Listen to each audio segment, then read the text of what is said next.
हम फिर से आ गए भाई, ग्लिच हो गया था। हम फिर से आ चुके हैं।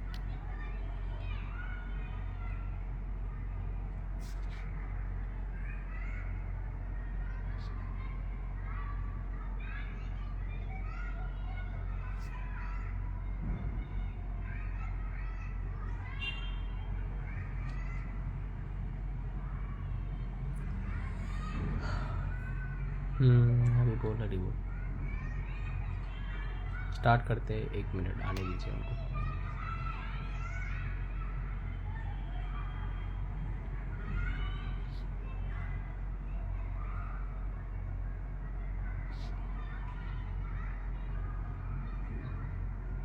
लैग हो रही है लाइव अभी? ठीक है कि अभी भी हो रही है? साला जब लाइव भी करने आता हूँ तभी लैग होती है।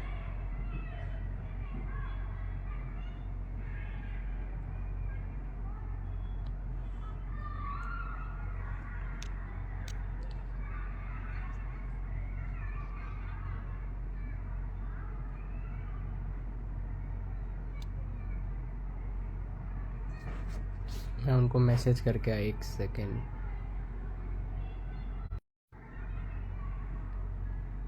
जी जी अभी।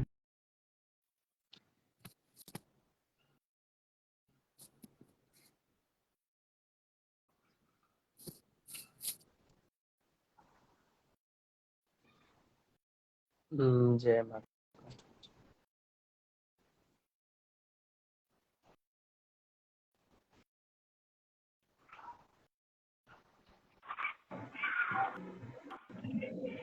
हेलो। हरी हाँ, हेलो हेलो। हाँ हाँ ठीक है। वो ग्लिच पिछले हो गया था पहले। लाइव हाँ हाँ, पिछले लाइव ग्लिच हो एंड हो गया था। गया। हाँ, वो एंड हो गया। अभी स्टार्टिंग से स्टार्ट करते हैं, यही यही टॉपिक। हाँ हाँ ठीक है। ठीक है तो मैं फिर से बोलना प्रारंभ करता हूँ। जी जी। हाँ ठीक है। सभी को नमस्कार। आज के आलोचना का विषय है पशु बलि। ये वेद के अनुसार सही है या गलत है? वेदों में पशु बलि को सिद्ध किया या निषिद्ध किया? आप लोग जो जो वेद को चर्चा करता है तो आप लोग जानते हैं कि आर्य समाजी लोग का कथन है ये कि वेदों में पशु बलि निषिद्ध कहा गया। तो आर्य समाजी लोग जिनको महर्षि रूप से मानते हैं वो स्वामी दयानंद सरस्वती को भाष्य से मैं उद्धरण देता हूँ जिससे ये पता चलेगा कि वेदों में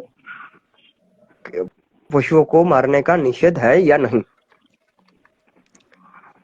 यजुर्वेद माध्यन्दिन संहिता जिनको आर्य समाजी लोग यजुर्वेद रूप से कहते हैं वो संहिता का 13 अध्याय का 49 मंत्र 13.49। ठीक है। जी जी। हाँ हाँ ये मंत्र का प्रारंभ इस प्रकार है।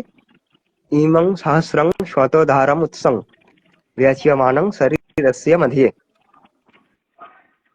इस मंत्र का भाष्य स्वामी दयानंद सरस्वती ने इस प्रकार किया।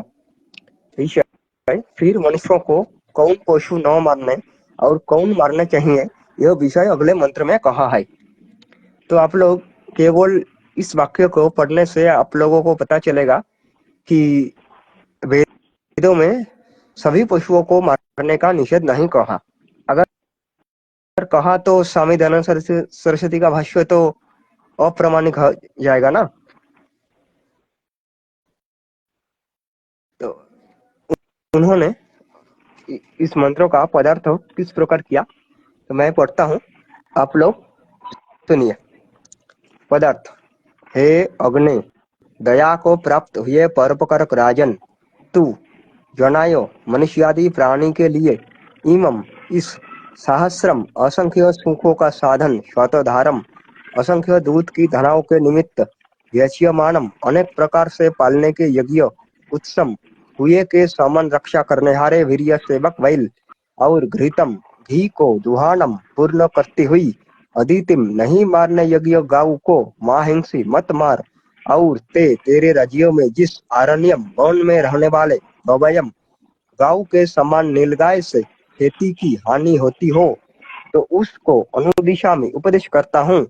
तेन उसके मारने से सुरक्षित अन्न से परों में उत्कृष्ट वियमन सर्वत्र व्यापक परमात्मा और शरीर से विस्तृत व्यापक आकाश के मध्य में किन्वानः वृद्ध को प्राप्त हुआ तू तन्वाह शरीर मध्य में निषिद्ध निबस कर तेरा सुख शोक तम उस गवयम रोज को रिच्छतु प्राप्त होवे और यम जिस पे तेरे शत्रु का दुश्मन हम लोग द्वेष करे उसको ही सुख शोक रिच्छतु प्राप्त होवे। तो आप लोग तो इस मंत्र का अर्थ सुन लिया। इसका एक अंश मैं फिर से पढ़ता हूँ। वन में रहने वाले गांव के समान नीलगाय से खेती की हानि होती हो तो उसको उपदेश करता हूँ। उसके मरने से सुरक्षित अन्न से उत्कृष्ट सर्वत्र व्यापक परमात्मा और विस्तृत व्यापक आकाश के इत्यादि। तो यहाँ हम लोग देख सकते हैं कि स्वामी दयानंद सरस्वती ने इस प्रकार लिखा कि नीलगाय से खेती की हानि होती हो तो उसको मारने से अन्न सुरक्षित होता है। यहाँ खेती की हानि होती हो इस वाक्यांश स्वामी दयानंद सरस्वती के निजस्य है। यह वेद के मंत्रों का कोई पद का अर्थ नहीं है। वेद के मंत्रों के पद है गौवयम। स्वामी दयानंद सरस्वती इसका अर्थ इस प्रकार किया कि नीलगाय, पर गौवयम और नीलगाय अलग है। पर यह तो अलग आलोचना के विषय है। तो मूल आलोचना का विषय यह है कि नीलगाय को मारने का उपदेश स्वामी दयानंद सरस्वती ने वेद में पाया।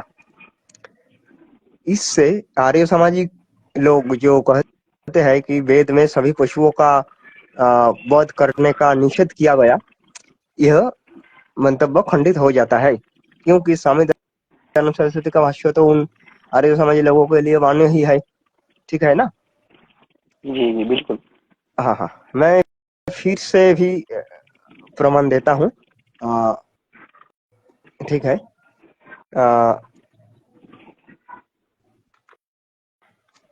एक मिनट विरुदावली जी, आप 1-2 मिनट कुछ कह लीजिए, मैं हाँ मैं भी कुछ प्रमाण बोल लेता प्रस्तुत हूँ। करता हूँ। मैं भी इनके आर्य समाजों के एक विद्वानों का एक प्रमाण प्रस्तुत करता हूँ। इनके आर्य समाज में एक विद्वान है युधिष्ठिर मीमांसक जी करके। आप कोई भी आर्य समाज के जाके पूछिएगा कि युधिष्ठिर मीमांसक जी को आप जानते हैं, वो आपको बोलेंगे हाँ हम जानते। उन्होंने एक ग्रंथ लिखा है मीमांसा साबर भाष्यम करके। ठीक है, हाँ क्या हाँ, लिखा है? मैं मीमांसा। मैं मैं तो उस प्रमाण ही निकलता हूँ। हाँ वही आप निकाल लीजिए, मैं वही बोल लेता हूँ, आप अच्छे से कंटिन्यू बोल देना। उन्होंने हाँ हाँ मीमांसा हाँ साबर भाष्यम कौन सा था 3/6/18 में उन्होंने खुद अपना स्वीकार किया है कि जो भी पशु बलि यज्ञ में है ये हमको स्पष्ट प्रमाण हमको मीमांसा सूत्र और ब्राह्मण ग्रंथों में इनका हमको उल्लेख मिलता है स्पष्टतः। आप देख सकते हैं कि आर्य समाज के विद्वानों या आर्य समाज के विद्वान युधिष्ठिर मीमांसक जी ने भी खुद ने भी माना है कि पशु बलि यज्ञ में करना जायज है, क्योंकि हमको इनका हमको शास्त्र में हमको प्रमाण मिलते हैं, मीमांसा सूत्र और ब्राह्मण ग्रंथ में मिलता है। जी शौनक जी, हाँ आप निकाल लीजिए तब तक। हाँ हाँ। मेरे को बुखार हो गया। हाँ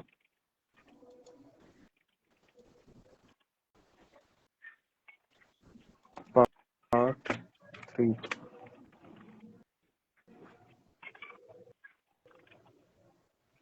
वो युधिष्ठिर मीमांसा का वो गाय को खाने वाला भी निकाल देना, वो हाँ तैतरीय हाँ हाँ ब्राह्मण वाला कौन सा। हाँ हाँ, उन्होंने तो ऐसा ही लिखा। मजा आ जाएगा आपको। हाँ हाँ हाँ, उन्होंने ऐसा ही लिखा।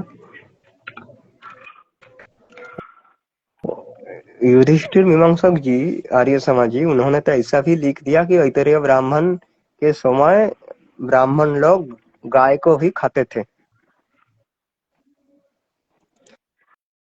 और आर्य समाजी लोग हमारे ऊपर, हिंदुओं के ऊपर, पौराणिकों के ऊपर यह आरोप करता है कि हम लोग गाय के ऊपर हिंसा का समर्थन करता है।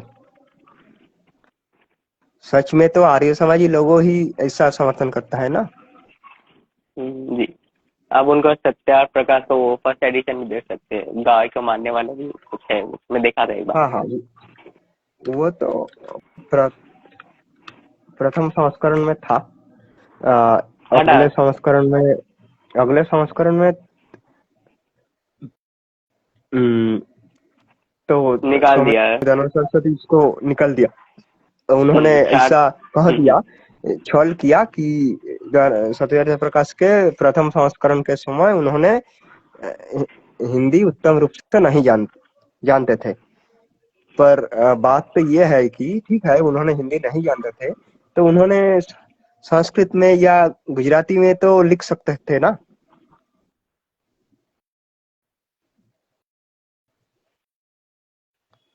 हिंदी में ही लिखने का कोई जरूरत नहीं था। रूबी जी आए, रूबी जी। हाँ हाँ हाँ हाँ, रोबी जी आप कुछ कहेंगे क्या?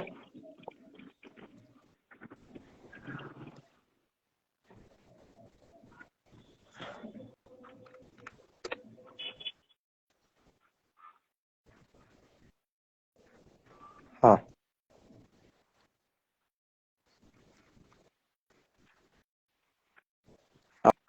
हाँ हाँ, ठीक है, मैं प्रमाण निकल लिया। जी मीमांसा दर्शन का तृतीय अध्याय का सप्तम पाद का सूत्र 28। ठीक है, यह जी सूत्र यह है कि शमिताचा शब्द भेदक, यह सूत्रों का अनुवाद और टीका युधिष्ठिर जी ने क्या किया, मैं पढ़ता हूँ।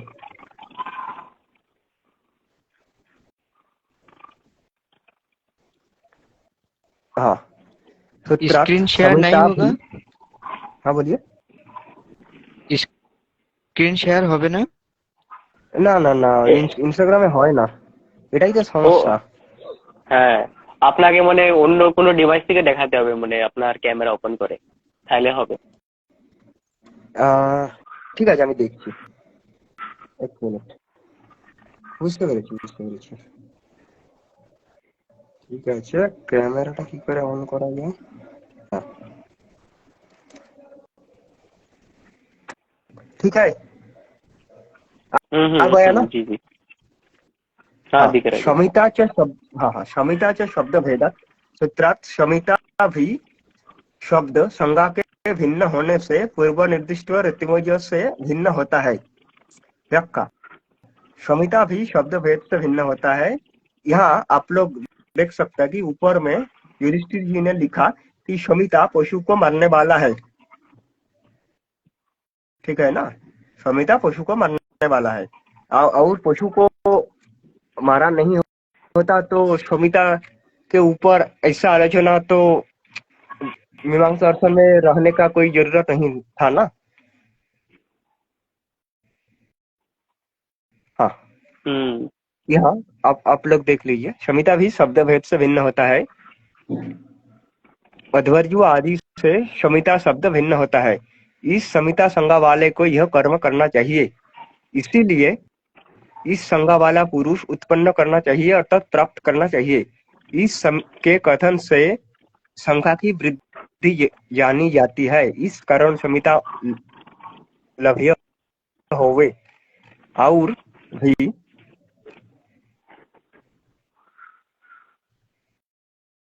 क्लोमा और आधा वैकर्तन शमिता का भाग होता है, उसे ब्राह्मण को देवे। यदि शमिता अब्राह्मण होवे से जो अब्राह्मण की शंका होती है वो ऋत्विज में उपपन्न नहीं होती है, क्योंकि ऋत्विज ब्राह्मण ही होते हैं। विवरण, प्लोमा चार्दंग वैकर्तनम। ऐतरेय ब्राह्मण 7.1 में ज्योतिषोम आदि में मारे गए पशु का कौन सा भाग किस ऋत्विक आदि का होता है, इसका विस्तार से वर्णन किया गया है। उसी में यह वचन भी किंचित पूर्वापर पाठवेद से मिलता है।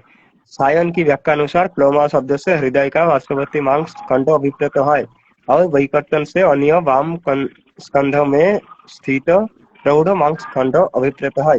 इसका आधा और प्लोमा संहिता का भाग है। कुतूहल वृत्तिकार ने क्लोमानंग वैकर्तस्य कमितुर दद्यात् पाठ मानकर वैकर्त को संहिता का विशेषण बनाया है और उसने भाष्योद्धारित श्रुति में भी वैकर्तस्य पाठ स्वीकार किया है। यह भाष्य पाठ और ब्राह्मण पाठ दोनों से विपरीत होने से चिंतित है। ऐतरेय ब्राह्मण के इस मारे गए पशु के मांस खंडों का बंटवारा यह स्पष्ट घोषित करता है कि ऐतरेय के मूल प्रवचन काल में अथवा उसके शौनक द्वारा पुनः संस्कार के काल में यज्ञों में पशु की बलि और यज्ञ शिष्ट प्रसाद व मांस का भक्षण ब्राह्मण लोग करते थे, अथवा यह पशु बलि और यज्ञ मांस शेष का भक्षण उत्तर काल का प्रक्षेप होगा, पर प्रक्षेप मानने के लिए कोई सुदृढ़ प्रमाण नहीं है। पवित्र हिंसा रहित अध्वर पर भी आसुर प्रभाव अथवा वाम मार्ग प्रभाव पड़ चुका था, इसकी संभावना अधिक युक्त है। हम प्रथम भाग में श्रौत यज्ञ मीमांसा निबंध में प्राचीन आर्ष वाङ्मय से ही यह प्रमाण उद्घोषित कर चुके हैं कि अति पुराकाल में यज्ञ में पशुआलंबन नहीं होता था। यज्ञ में पशुआलंबन उत्तर काल में आरंभ हुआ था। आप लोग देख सकते हैं कि हाँ, युधिष्ठिर जी ने तो प्रक्षिप्तता ऐसा कहने का प्रयास किया, पर उनको स्वीकार करना पड़ा कि ये इसको प्रक्षेप मानने के लिए कोई सुदृढ़ प्रमाण नहीं है। ठीक है ना? जी हाँ, ये प्रक्षेप है, वाम मार्गीय प्रभाव है, ये सब तो युधिष्ठिर जी का कथन है। उनका कथन तो हमारे लिए मान्य नहीं है। मैं तो यहाँ दुर्योधन तोषण से उनके ग्रंथ से प्रमाण देता हूँ, जहाँ से आर्य समाजी लोग कोई कुतर्क करने का अवकाश नहीं पा सकते हैं।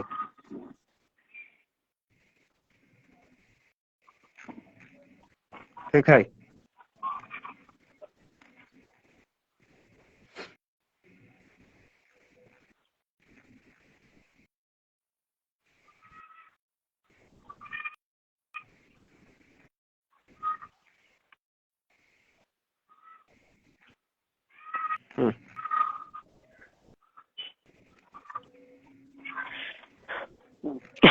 हाँ, ये तो मैं दिखा दिया।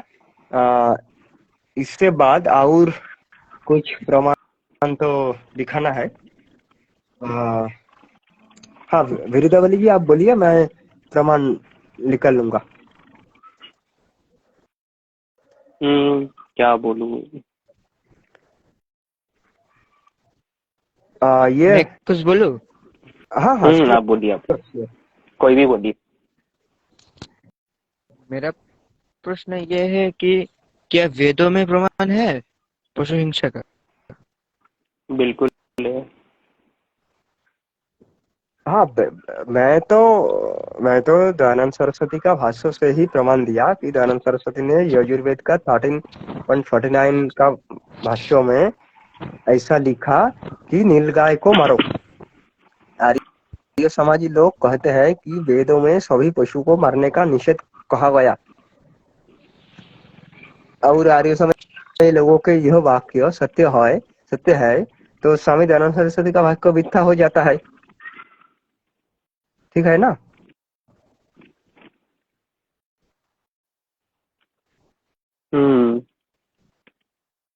हाँ, और स्वामी दयानंद सरस्वती का वाक्य सत्य होता है तो वेदों में पशु बलि का निषेध कहा गया, आर्य समाज का यह वाक्य मिथ्या हो जाता है। तो आप लोग आर्य समाजी लोगों से ही पूछे कि आर्य समाजी लोगों का वाक्य सही है या स्वामी दयानंद सरस्वती का वाक्य सही है। हम लोगों के लिए तो इन दो पक्षों के कोई भी मान्य नहीं है, क्योंकि हमारे माननीय आचार्यों ने तो स्वामी दयानंद सरस्वती के बहुत पूर्व से ही ये सब मंत्रों का भाष्य कर दिया ना। मैं और कुछ दिखाता हूँ, एक मिनट। हाँ, और मध्य में वीरदावली जी या रवि जी कुछ बोलिए। रवि जी आप बोलिए। कुछ लोग बोलते हैं कि मंत्र में अध्वरे शब्द আছে বলে যে হিংসা রহিত যজ্ঞ বলেছে, অধ্বরে শব্দের অর্থ হিংসা রহিত যজ্ঞ, সেহেতু এই যজ্ঞে হিংসা হওয়ার কোনো সম্ভাবনাই থাকে না। তো পশু হিংসা কিভাবে সমর্থন হবে? যেমন हाँ हाँ, मैं आप आपने सही कहा, तो मैंने इसका उत्तर देता हूँ। मैं कुछ रेफरेंस एकदम, हाँ हाँ बोलिए। शुक्ल यजुर्वेद 2.48 3.11 4.5। हाँ हाँ, ये तो ठीक है। हाँ, आप देखिए, यज्ञ अधर है या नहीं, यज्ञ तो अधर है, ये बात शास्त्र में कहा गया, हमारे लिए मान्य ही है। पर अध्वर का अर्थ यह नहीं है कि यज्ञों में पशुओं को उत्सर्ग करना निषिद्ध है। यज्ञों को अध्वर क्यों कहा जाता है? यज्ञों को अध्वर इसलिए कहा जाता है कि एक बार जब देवगण यज्ञ करते थे, तब राक्षसों ने उन लोगों के ऊपर आक्रमण किया, पर आक्रमण व्यर्थ हुआ।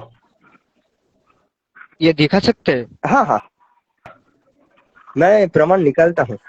है, कैमरा ऑन करके दिखा दीजिए। हाँ हाँ हाँ, मैं प्रमाण निकालता हूँ। एक, हाँ, तो इसीलिए यज्ञ को अध्वर कहा जाता है। यज्ञ में पशु बलि नहीं होता है, इसीलिए अध्वर कहा जाता है, यह बात सत्य नहीं है। मैं यहाँ भी दुर्योधनोष्ण से आर्य समाजी लोगों के भाष्य से ही उद्धृत करूंगा।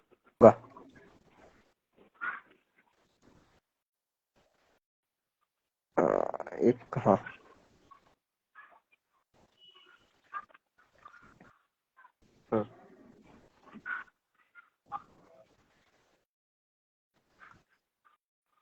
आप लोग देख सकते हैं? हाँ हाँ दिख रहा है, दिख रहा हाँ हाँ, ये है आर्य समाजी पंडित गंगा प्रसाद उपाध्याय, अनुदित्य माध्यम दिनीय शतपथ ब्राह्मण।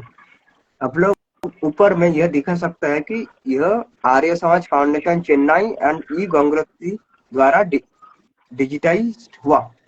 तो यह कोई पौराणिक से छपा हुआ ग्रंथ नहीं है, एकदम आर्य समाजी लोगों का ही ग्रंथ है।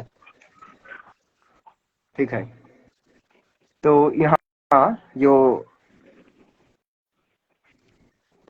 40 जो वाक्य है, माध्यमिक हरवर ब्राह्मण 1:4:1:40 1:4:1:40, ठीक है। तंग बायतम अध्वरंतम त्रिचमन वाह देवन वै यज्ञेन।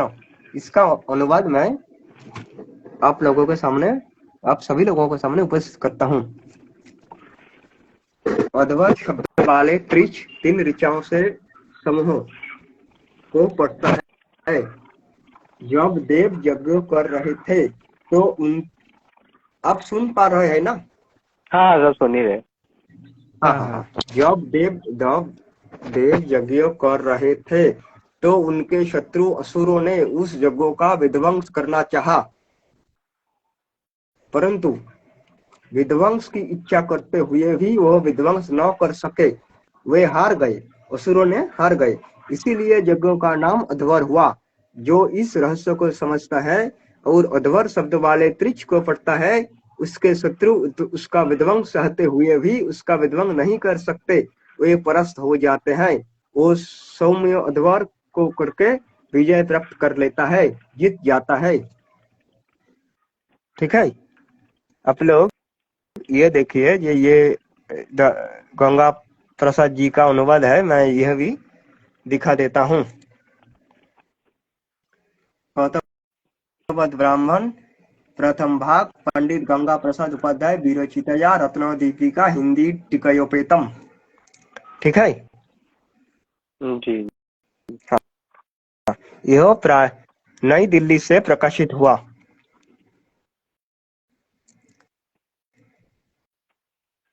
ईस्वी सन 1967 में।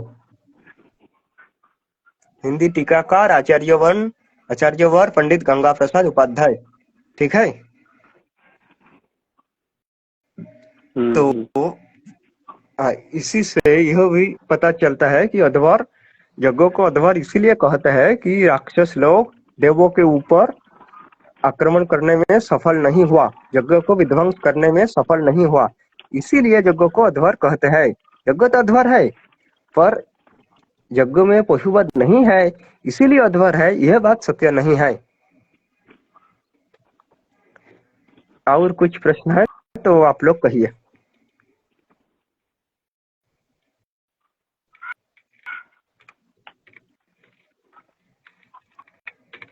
हेलो, जी जी बोलिए, साउंड आ रही है। हाँ हाँ हाँ, अब आप लोग कहिए। और कुछ प्रश्न है तो मैं दूसरा प्रमाण निकालता हूँ। और 2-3 प्रमाण दिखा के फिर दूसरा कोई टॉपिक चालू करते हैं, ना, क्योंकि कोई समाजी तो आने पशु, वाला नहीं है। हाँ हाँ, मैंने एक समाजी को तो कहा, उन्होंने कह दिया कि उन्होंने हिंदी में फ्लुएंट नहीं है, बांग्ला में होते तो वो आ जाते थे। अच्छा, हाँ, बंगाली में करेंगे। तो मेरा मेरा मेरा प्रस्ताव ये है कि इससे बाद एक दिन बांग्ला में होगा। हाँ जी जी बिल्कुल, बांग्ला हाँ हाँ ठीक है। हाँ हाँ, বাংলায় হোক একদিন, এরপরে হিন্দিতে তো বেশ কটা করলাম। ঠিক আছে, আচ্ছা, आज अच्छा, का लाइव यह लाइव इस पर एंड होगा या ब्राह्मण ग्रहण करके एंड कर देते हैं, उस पे 3-4 प्रमाण दिखा के एंड कर देते हैं। हाँ हाँ हाँ हाँ हाँ, मैं ऐतरेय, मैं तो शतवत ब्राह्मण का प्रमाण दे दिया, ऐतरेय ब्राह्मण का प्रमाण भी निकालता हूँ।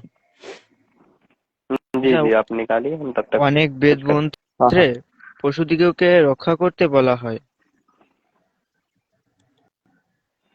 যেমন যজুর্বেদ 13.49। हाँ, 13.49 में तो यह कहा गया कि गाय को न मारो और नीलगाय को मारो, स्वामी दयानंद सरस्वती के भाष्यों के अनुसार। यहाँ से तो यह पता चलता है कि कुछ कुछ पशु को मारना वेदों के अनुसार, स्वामी दयानंद सरस्वती के भाष्यों के अनुसार सही है।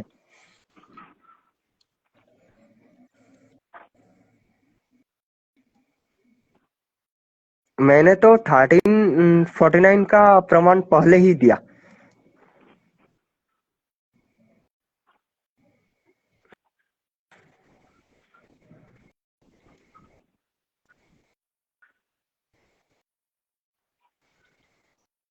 कोई समाज है तो बुला देता हूँ मैं फटाक से, हाँ हाँ, भेजता हूँ लिंक। एक मिनट।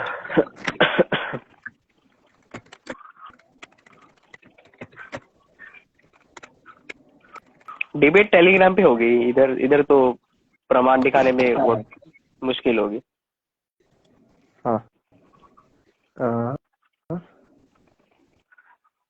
আচ্ছা, মহাভারতের বিশেষ করে শান্তি পর্বে মাংস ইত্যাদির নিন্দা করা হয়েছে। যেমন ধরেন শান্তি পর্ব 265 অধ্যায়ের 9 নম্বর শ্লোক বলছে যে সুরা, মাংস, তালরস এইসব বস্তুকে ধূর্তরাই एक যজ্ঞে मिनट। প্রচলিত করেছে। हाँ हाँ हाँ, आप कहिए। বেদে এসব বিধান নেই। हाँ हाँ हाँ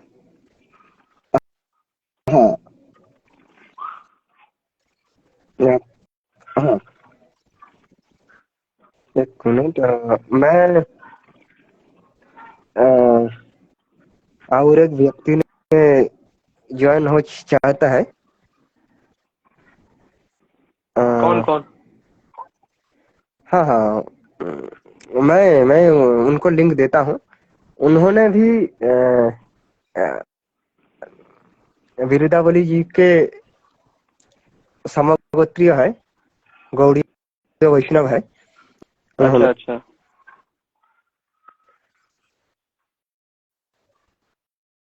एक मिनट, आप लोग कहिए, मैं उनको बोल देता हूँ। जी जी बिल्कुल। भाई। हम्म।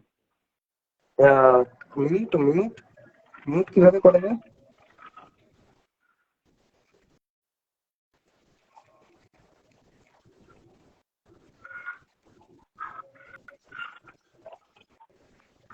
प्रमाण निकालने में टाइम लगता है, तब तक थोड़ा वेट कर लीजिए सब। वैसे हाँ सेव तो हाँ हो ही जाएगी लाइव।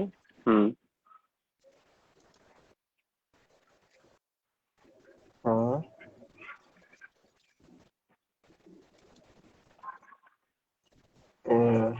वीरदावली जी, मुझको 1-2 मिनट के लिए म्यूट करें। ओह हाँ। ठीक। आप कर सकते हैं म्यूट खुद को।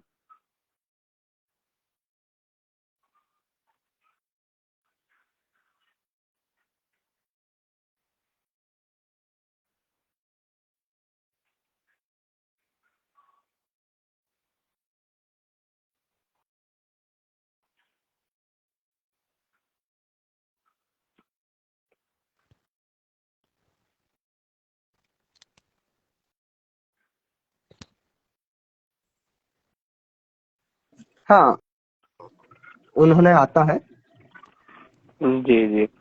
हाँ हाँ हाँ, ठीक है। तो तब तक मैं कुछ प्रमाण देता हूँ। आप लोग देख पाते हैं, है ना? हाँ हाँ बिल्कुल दिख रहा है, बिल्कुल। हाँ हाँ, यह गंगा प्रसाद जी अनुदित ऋग्वेदीय ऐतरेय ब्राह्मण है। यह भी आर्य समाज फाउंडेशन चेन्नई से डिजिटाइज हुआ। ठीक है। दिख रहा है दिख रहा हाँ हाँ, पर आर्य समाजी लोग यह नहीं कह सकते हैं कि ये पौराणिकों ने बनाया। है। मिलावट कर दी है। हाँ हाँ हाँ, पर पर हम लोग देखेंगे कि यहाँ गंगा प्रसाद जी ने क्या लिखा।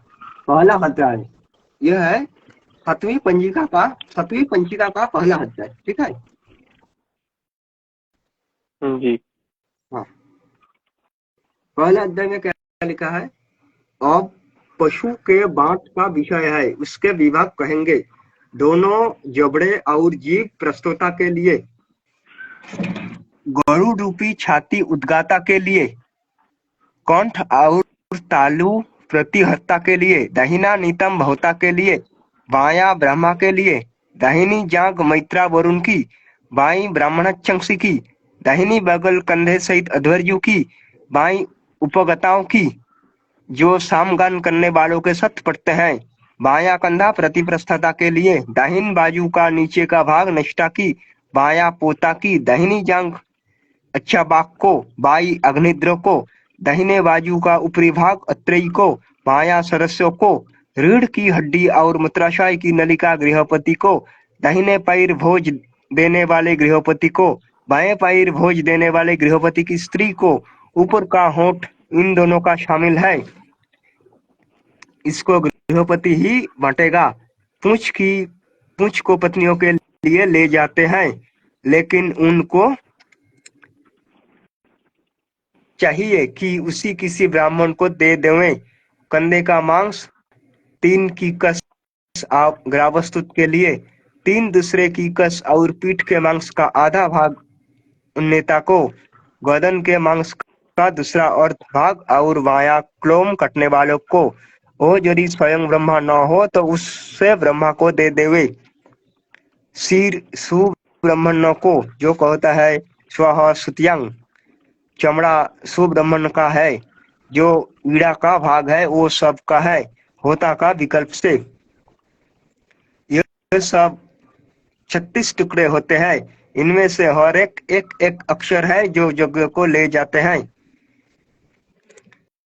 नेक्स्ट पैराग्राफ में आप देखें, जिस पशु को इस प्रकार बांटते हैं वो स्वर्ग को ले जाने वाला होता है। जो अन्यथा बांटते हैं वो बुरे और पापी हैं और पशु को व्यर्थ मारते हैं। इस प्रकार का पशु का बांट श्रुतो ऋषि ने के पुत्र देवभाग ने निकाला था। जब वो इस लोक से चलने लगा तो उसने यह रहस्य किसी ने न कहा। किसी अमनुष्य ने बभ्रू के पुत्र गिरिजों को बताया। तब से मनुष्य इसका अध्ययन करते हैं। ठीक है। जी। हाँ हाँ, मैं कुछ समय के लिए कैमरा ऑफ करता हूँ। तो आप लोग तो देख लिया, ठीक है ना? আশ্বালয়ন চৌথ সূত্রেও এমন বিভাজনের কথা আছে। अश्वलायन में तो है, पर अश्वलायन को उदाहरण देने से समाजी लोग कहेंगे कि कल्प वेदांत कोई प्रमाण नहीं है। पर मजाक का विषय तो ये है कि स्वामी दयानंद सरस्वती संस्कार विधि ग्रंथ का लिखने के समय कल्प पे ही बहुत कुछ प्रमाण उद्धृत किया। ठीक है ना? जी जी। मैं तो आर्य समाजी के अनुवाद से ही प्रमाण दिया। मैंने एक भी प्रमाण पौराणिकों के अनुवाद से नहीं दिया।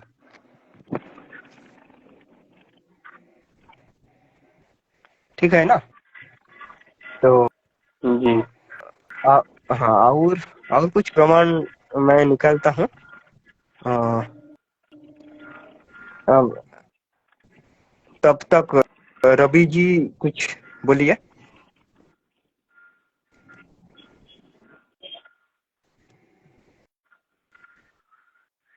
या विरुदावली जी कुछ बोलिए।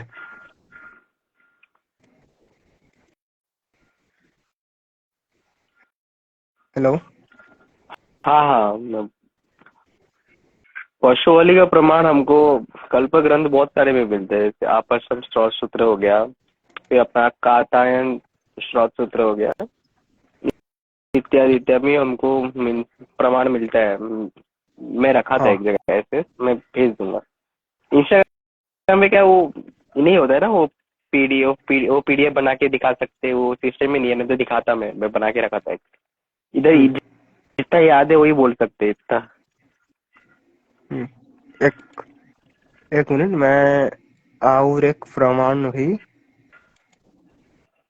निकाल लिया। रूबी जी बस आर्य समझिए। नहीं नहीं, ও আচ্ছা। আমি কোনো মত বা এমনি কোনো সংগঠনের সাথে যুক্ত না এখন পর্যন্ত। তো ভালো ভালো। মানে ওয়েস্ট বেঙ্গলে কেমন আর্য সমাজ আছে? আমি তো শুনিনি, আমার দেখিনি এরকম কিছু। आर, आर, आर्य समाजी लोग है, कुछ कुछ कुछ जिलाओं में है, स्लीपर सेल के तरह। ও আচ্ছা।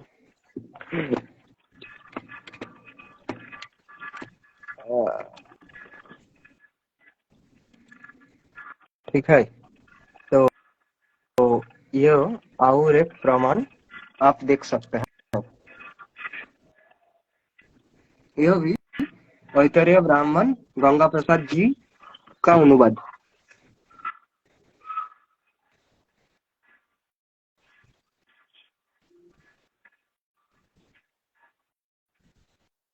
छोड़ने का स्टार्टिंग के 4 लाइन 5 लाइन ही पढ़ रही थी, इतना बड़ा पढ़ने की जरूरत नहीं है। हाँ हाँ हाँ, 4-5 लाइन थोड़ा समझा दीजिए बस, इनफ है इतना। हाँ। एक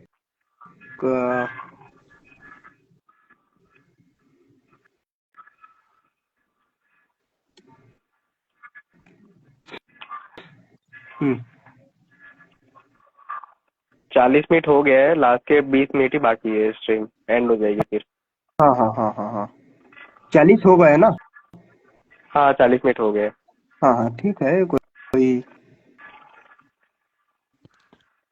আপনি এই প্রমাণটা দেখিয়ে আপনার মত স্পষ্ট করে লাইভ শেষ করে দিন। हाँ हाँ बिल्कुल। हाँ हम्म और आप वो आपके साथ आर्य समाज कोलकाता में क्या, तो वही बताना लास्ट के 5 मिनट, अच्छा हो जाएगा हाँ थोड़ा। हम्म चलो देखिए ये दूसरी पंचिका प्रथम अध्याय। हाँ कर ये देखिए कि माँ बाप भाई बहन मित्रों और साथी इस पशु को दे दे, तो इसी से पता चलता है कि यह पशु ही है और कुछ नहीं है, कुछ रूपक ऐसा नहीं है। ठीक है, इसके पैर उत्तर को करो, इसकी आंखें सूर्य की ओर करो, इसके प्राण वायु के लिए छोड़ो, जीवन को अंतरिक्ष के लिए, कानों को दिशाओं के लिए, शरीर को पृथ्वी के लिए, पूरा चमड़ा उतार लो, नाभि कटने से पूर्व बपा अर्थात अंतड़िया ओमेंटम को काट लो, इसको सांस को मुंह बंद करके भीतर ही रोक दो, इसके मल मूत्र के छिपाने के लिए भूमि में गड्ढा खोदो। मल मूत्र औषध अर्थात वनस्पति का होता है, पृथ्वी वनस्पति की प्रतिष्ठा है, इस प्रकार होता इस मल मूत्र को उसी की ठीक जगह में रख देता है, रुधिर राक्षसों को दे दो।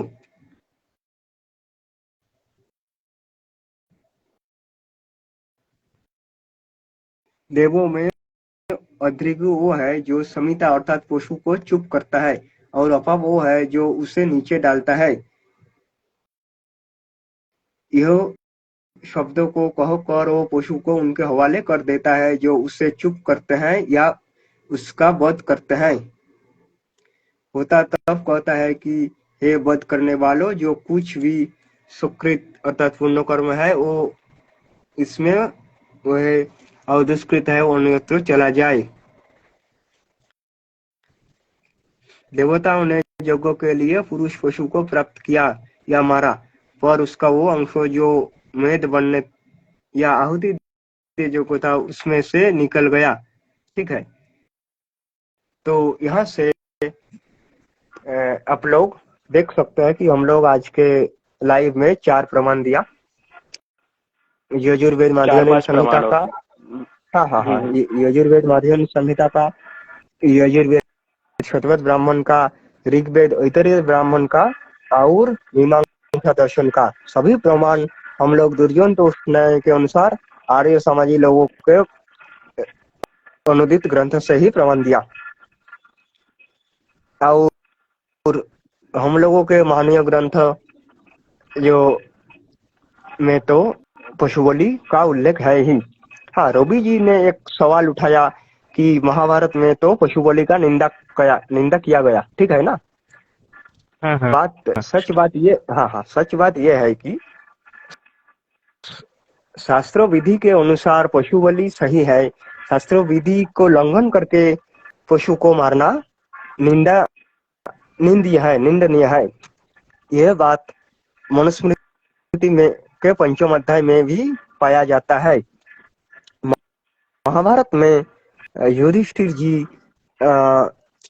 युद्ध के बाद जब अश्वमेध यज्ञ किया तब उन्होंने अश्व के साथ और बहुत कुछ पशु को वध किया, यज्ञ में उत्सर्ग किया।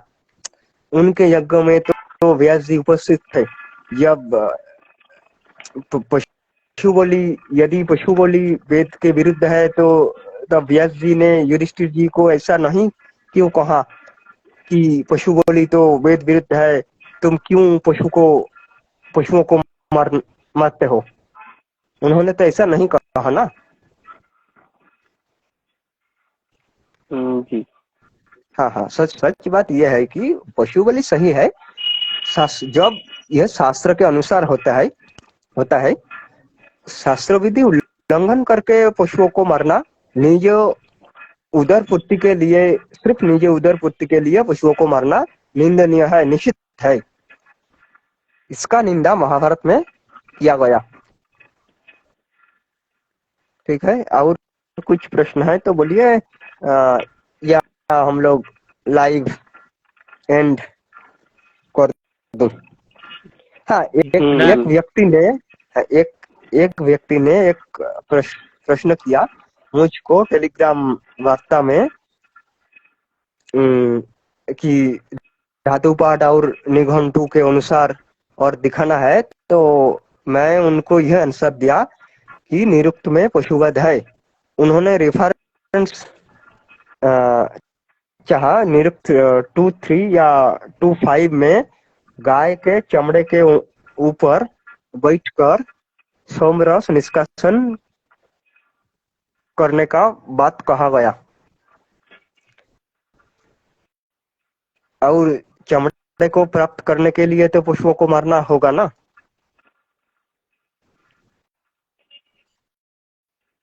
यह बात तो आर्य समाजी लोगों के अनुवाद में ही पाया जाता है।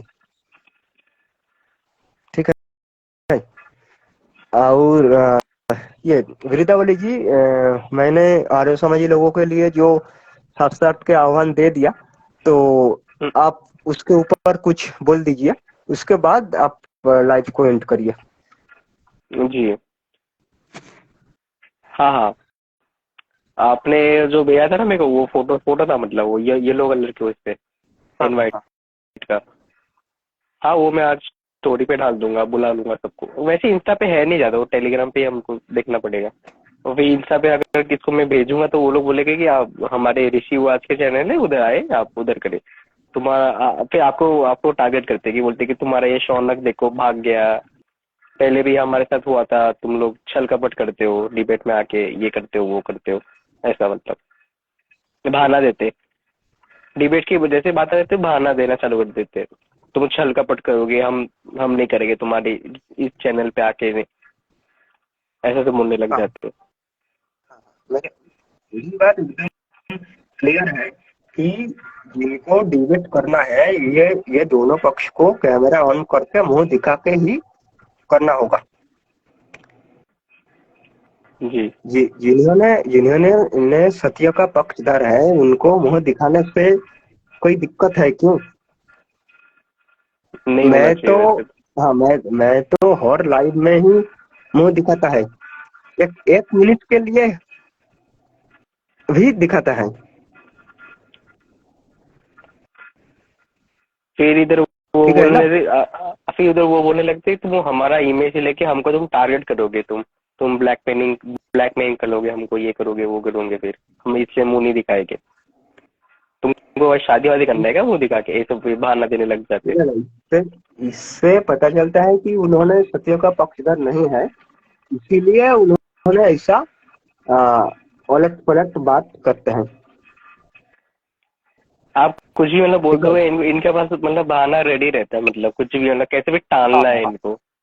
हाँ हाँ, और उन लोगों ने मुंह दिखाने से डरते हैं, तो ठीक है, मुंह छुपा कर ही आ जाते हैं ना। जी मुंह छिपा कर ही उन लोग आ जाइए। फिर इधर ठीक है, इधर बोलेंगे तुम हमारे ग्रुप में आओ, तुम्हारे ग्रुप में हम आएंगे तो तुम छलकपट करोगे। फेक आईडी का ग्रुप में तो जाने का कोई प्रश्न नहीं उठता है। मैं तो खुद आर्य समाज में जाकर उन लोगों को हरा दिया, पराजित किया। हाँ, वो आप बताएंगे तो अच्छा रहेगा। आर्य समाज कोलकाता में क्या हुआ था पूरा, लास्ट के हाँ कितने बाकी है, लास्ट के 10 मिनट बाकी ना, हाँ आप बता दीजिए वो। हाँ, तो बात ये है कि सच बात तो ये है कि ये ये फेक आईडी के समूह में तो जाना होगा। हमारा स्तर तो ऐसा लो नहीं है। हाँ, इन लोगों ने मुंह दिखाने से डरते हैं, तो ठीक है, मुंह छिपाकर ही आ जाइए।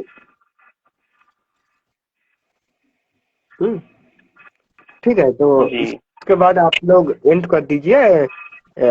हम लोगों का अच्छा है कि ईश्वर की कृपा से हमारे ये खंडनात्मक लाइव चलता रहेगा। बाद में चलता रहेगा बिल्कुल। हाँ हाँ ईश्वर की कृपा से होगा तो हमारा लाइफ चलता रहेगा। ठीक है। हाँ हाँ सभी को जी धन्यवाद। एंड कर देते हैं। हाँ 3 जन ही आ सकते हैं। चलिए आज के लिए एंड करते हैं। सबको हरि ही ओम। हाँ हाँ हाँ हरि ओम।